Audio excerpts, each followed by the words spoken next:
Assalamualaikum warahmatullahi wabarakatuh. Waalaikumsalam warahmatullahi wabarakatuh. Di sini saya sebagai moderator dari kelompok 2 akan menjelaskan tentang materi macam-macam muamalah. Sebelum masuk ke materinya, saya akan memperkenalkan teman-teman saya terlebih dahulu. Yang pertama, Abida nomor 5. Yang kedua ada Aulia Sasi Safarani nomor 6. Yang ketiga ada Aura Latifatul Zakia nomor absen 7. Dan yang terakhir ada Bunga Herlita Larasati nomor absen 8. Sekarang kita masuk ke macam-macam. Jual beli dalam bahasa Arab terdiri dari dua kata yang mengandung makna berlawanan, yaitu al-bai yang artinya jual dan asy-syira'ah yang artinya beli. Menurut istilah hukum syara', jual beli ialah menukar suatu barang atau uang dengan barang yang lain dengan cara akad ijab qabul. Di zaman yang modern seperti sekarang ini, transaksi jual beli dapat dilakukan dengan berbagai cara seperti lewat internet, telepon, dan lain sebagainya. Demikian juga sistem pembayarannya bisa lewat cek, surat berharga, dan semacamnya. Allah Subhanahu wa Ta'ala berfirman, wa khallallahu bul bai'a wa harramar riba. Artinya, dan Allah telah menghalalkan jual beli dan mengharamkan riba. Quran Surat Al-Baqarah ayat 275. Rasulullah Shallallahu Alaihi Wasallam bersabda, Afdolul kasbi amalar rojuli biyadihi wa kullu bai'im mabrur. Artinya, perolehan yang paling afdol adalah hasil karya tangan seseorang dan jual beli yang mabrur. Hadis riwayat Ahmad. B. Rukun jual beli. Dalam jual beli terdapat penjual dan pembeli. Syarat keduanya yaitu 1. Berakal dan dapat membedakan atau memilih. 2. Dengan kehendak sendiri, bukan dipaksakan. 3. Keadaannya tidak mubadir. C. Perilaku atau sikap yang harus dimiliki oleh penjual dan pembeli. 1. Berlaku benar atau lurus. Berperilaku benar merupakan ruh keimanan dan ciri utama orang yang beriman. Sebaliknya, dusta merupakan perilaku orang munafik. Seorang muslim dituntut untuk berlaku benar, seperti dalam jual beli, baik dari segi promosi barang atau penetapan barang harganya. Oleh karena itu, salah satu karakter pedagang yang terpenting dan diridhoi Allah adalah berlaku benar. Dusta dalam berdagang sangat dicela, terlebih jika diiringi sumpah atas nama Allah Subhanahu wa Ta'ala, sebagaimana sabda Rasulullah Shallallahu Alaihi Wasallam yang artinya sebagai berikut. 4 macam manusia yang dimurkai Allah, yaitu penjual yang suka bersumpah, orang miskin yang congkak, orang tua renta yang berzina, dan pemimpin yang zalim. Hadis riwayat Nasai dan Ibnu Hibban. 2. Menepati amanat. Menepati amanat merupakan sifat yang sangat terpuji. Yang dimaksud amanat adalah mengembalikan hak apa saja kepada pemiliknya. Orang yang tidak melaksanakan amanat dalam Islam sangat dicela. Hal-hal yang harus disampaikan ketika berdagang adalah penjual atau pedagang menjelaskan ciri-ciri, kualitas, dan harga barang dagangannya kepada pembeli tanpa melebih-lebihkan. Hal itu dimaksudkan agar pembeli tidak merasa tertipu dan dirugikan. 3. Jujur. Selain benar dan memegang amanat, seorang pedagang harus berlaku jujur. Kejujuran merupakan salah satu modal yang sangat penting dalam jual beli karena kejujuran akan menghindarkan diri dari hal-hal yang dapat merugikan salah satu pihak. Sikap jujur dalam hal timbangan, ukuran kualitas, dan kuantitas barang yang diperjualbelikan adalah perintah Allah Subhanahu wa Ta'ala. Firman Allah artinya, dan kami telah mengutus kepada penduduk Madian saudara mereka, Syu'aban ibnu Markat. Ia berkata, hai kaumku, sembahlah Allah, sekali-kali tidak ada Tuhan bagimu selainnya. Sesungguhnya telah datang kepadamu bukti yang nyata dari Tuhanmu. Maka sempurnakanlah takaran dan timbangan, dan janganlah kamu kurangkan bagi manusia barang-barang takaran dan timbangannya. Dan janganlah kamu membuat kerusakan di muka bumi sesudah Tuhan memperbaikinya. Yang demikian itu lebih baik bagimu jika betul-betul kamu orang-orang yang beriman. Quran Surat Al-A'raf ayat 85. Sikap jujur pedagang dapat dicontohkan seperti dengan menjelaskan cacat barang dagangan, baik yang diketahui maupun yang tidak diketahui. Sabda Nabi Muhammad SAW yang artinya, Muslim itu adalah saudara Muslim. Tidak boleh seorang muslim apabila ia berdagang dengan saudaranya dan menemukan cacat kecuali diterangkannya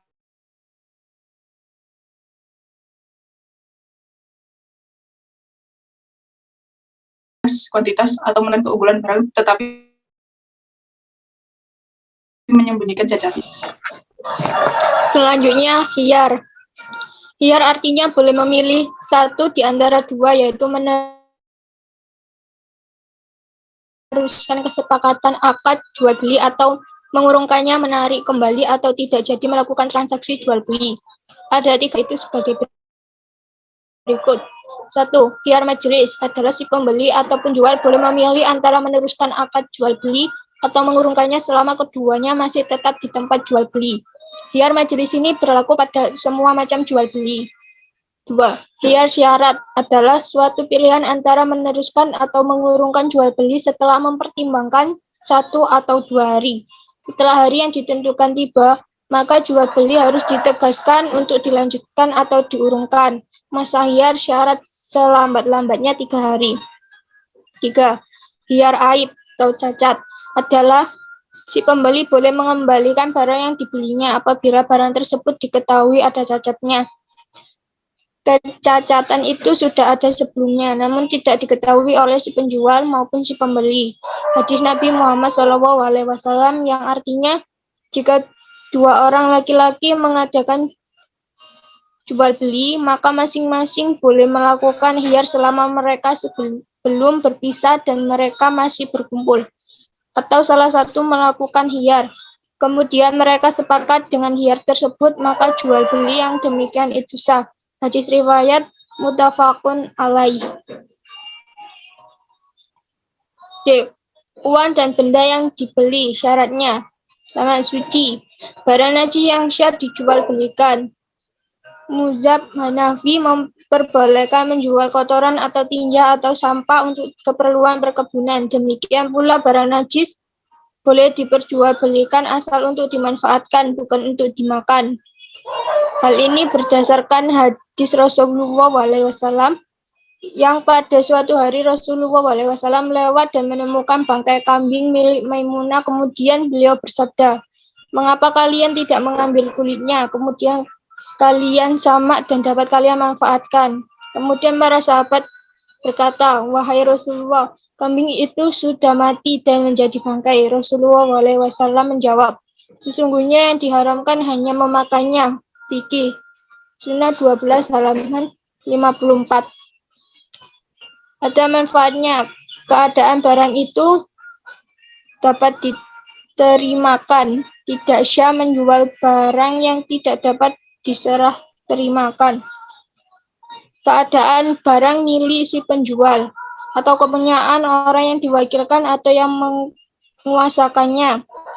Barang itu diketahui oleh si penjual dan pembeli tentang zat, bentuk, kadar atau ukuran, dan sifat-sifatnya. Lafal ijab dan qabul. Ijab adalah perkataan untuk menjual atau transaksi menyerahkan. Misalnya, saya menjual mobil ini dengan harga 25 juta rupiah. Qabul adalah ucapan si pembeli sebagai jawaban dari perkataan si penjual. Misalnya, saya membeli mobil ini dengan harga 25 juta rupiah sebelum akad terjadi. Biasanya telah terjadi proses tawar-menawar terlebih dahulu.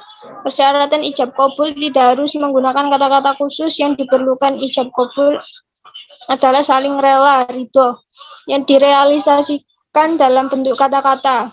Ijab qabul jual beli juga sah dilakukan dalam bentuk tulisan dengan syarat bahwa kedua belah pihak berjauhan tempat atau orang yang melakukan transaksi itu diwakilkan. Di zaman modern saat ini, jual beli dilakukan dengan cara memesan lewat telepon.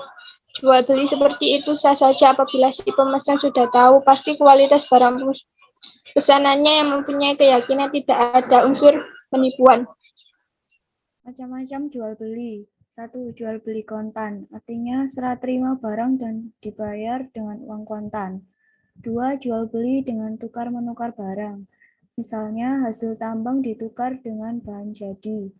3. Jual beli sistem tempo, artinya begitu harga telah disepakati dan barang telah dikirim baru, Pembayaran dilakukan atau beberapa hari setelah barang diterima baru diadakan pembayaran. Jual beli yang dilarang agama. 1. Membeli barang dengan harga yang lebih mahal dari harga pasar, sedang ia tidak ingin kepada barang itu, tetapi semata-mata supaya orang lain tidak dapat membeli barang tersebut. Membeli barang untuk ditahan agar dapat dijual dengan harga yang lebih mahal, sedang masyarakat umum sangat membutuhkan barang tersebut. 3. Menjual suatu barang untuk menjadi alat maksiat. 4. Jual beli yang dapat menimbulkan kericuhan, baik dari pihak pembeli dan penjualnya, seperti barang yang jelek ditutupi dengan barang yang baik. Kelima, membeli barang yang sudah dibeli orang lain yang masih dalam keadaan hiar. Manfaat jual beli. Yang pertama, agar manusia saling tolong-menolong antara satu dengan lainnya untuk memenuhi kebutuhan hidupnya. Yang kedua, manusia dituntut untuk selalu berhubungan dengan yang lain karena tak ada seorang pun yang dapat memenuhi kebutuhan kehidupannya sendiri. Yang ketiga, untuk memperluas hubungan antar desa, kota bahkan antar negara, sehingga dapat diperoleh pemerataan ekonomi. Yang keempat, untuk menumbuhkan kreativitas manusia agar dapat menghasilkan dan memproduksi barang-barang yang dapat dipergunakan untuk kemaslahatan manusia. Menghindari riba. A. Arti riba. Riba berarti menetapkan bunga atau melebihi jumlah pinjaman saat pengambilan berdasarkan persentase tertentu dari jumlah pinjaman pokok yang dibebankan kepada peminjam. Riba secara bahasa bermakna ziyadah atau tambahan. Dalam pengertian lain, riba juga berarti tumbuh dan membesar. Sedangkan menurut istilah teknis, riba berarti pengambilan tambahan dari harta pokok atau modal secara batil. Menurut istilah fikih, riba ialah tambahan pembayaran yang disyaratkan bagi salah seorang dari dua orang yang melakukan transaksi tanpa ada ganti rugi atau imbalan. Ada beberapa pendapat dalam menjelaskan riba, namun secara umum terdapat benang merah yang menegaskan bahwa riba adalah pengambilan tambahan, baik dalam transaksi jual beli maupun pinjam meminjam secara batil atau bertentangan dengan prinsip muamalat dalam Islam. B. Hukum riba. Riba hukumnya haram dan dilarang Allah Subhanahu wa Ta'ala. Adapun dasar hukumnya adalah sebagai berikut.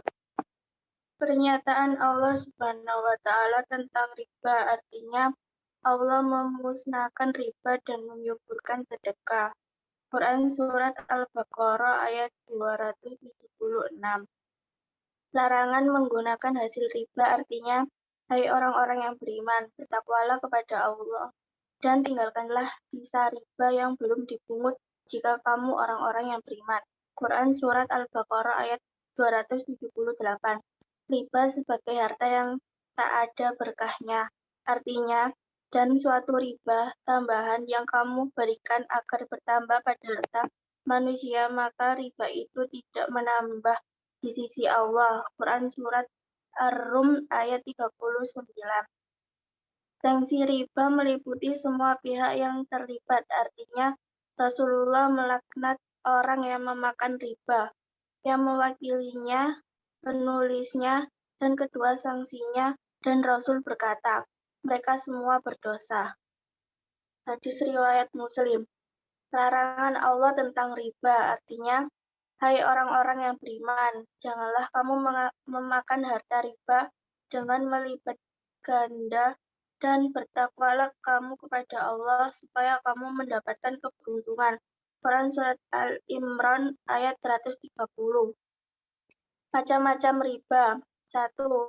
Riba fadli, yaitu tukar-menukar dua barang sejenis tetapi tidak sama ukurannya. Misalnya, 1 gram emas ditukar dengan 1,5 gram emas. 1 kambing besar ditukar dengan 1 kambing kecil. 2. Riba hortli, yaitu meminjamkan barang dengan syarat ada keuntungan bagi yang meminjamkan. Misalnya, utang 25.000 Saat mengembalikan harus ditambah 10% menjadi 27.500. 3. Riba nasiah, yaitu tambahan yang disyaratkan dari dua yang mengutangi sebagai imbalan atas penangguhan atau penundaan utangnya. Misalnya, si A meminjam uang 100.000 kepada si B dengan perjanjian waktu 1 bulan. Setelah jatuh tempo, si B belum mengembalikan, maka si B harus mengembalikan 125.000. 4. Ribayat, yaitu riba dengan sebab berpisah dari tempat akad jual beli sebelum serah terima antara penjual dan pembeli. Misalnya, seorang membeli 1 kuintal beras, setelah dibayar, si penjual langsung pergi, sedangkan berasnya belum ditimbang apakah pas atau kurang. Sebab-sebab diharamkannya riba. 1. Dapat menimbulkan eksploitasi atau pemerasan oleh pemegang modal besar atau kaya kepada orang yang terdesak ekonominya. 2. Dapat menciptakan dan mempertajam jurang pemisah antara si kaya dan si miskin. 3. Dapat menimbulkan sifat rakus dan tamak yang mengakibatkan orang tidak mampu bertambah berat bebannya. 4. Dapat memutuskan tali persaudaraan terhadap sesama muslim karena menghilangkan rasa tolong-menolong. Oke, terima kasih untuk teman-teman saya. Untuk materinya, penjelasan materinya cukup sampai di sini, dan saya sudah mengunci ada 3 pertanyaan tentang materi yang sedang kita bahas. Nanti kalau bisa, tolong dijawab ya. Yang pertama, jual beli dengan mengurangi timbangan, hukumnya apa? Ada yang bisa menjawab? Izin menjawab. Hukum karena itu adalah perbuatan curang. Ya, betul. Untuk yang nomor 2, hak untuk mengembalikan barang yang dibeli sebab terdapat cacat disebut dengan? Izin menjawab. Itu hak yang mengembalikan barang yang dibeli sebab terdapat cacat, yaitu khiyar aib, yaitu hak untuk membatalkan atau melangsungkan jual beli bagi kedua belah pihak yang berakad apabila terdapat suatu cacat pada objek yang diperjualbelikan, dan cacat itu tidak diketahui pemiliknya ketika akad berlangsung. Oke, ya. Untuk pertanyaan terakhir, melakukan jual beli dengan cara yang baik hukumnya apa? Izin menjawab, mubah atau boleh. Ya, terima kasih untuk sudah berpartisipasi di Zoom kali ini. Sekian dari kelompok kami. Wassalamualaikum warahmatullahi wabarakatuh. Waalaikumsalam. Waalaikumsalam warahmatullahi wabarakatuh.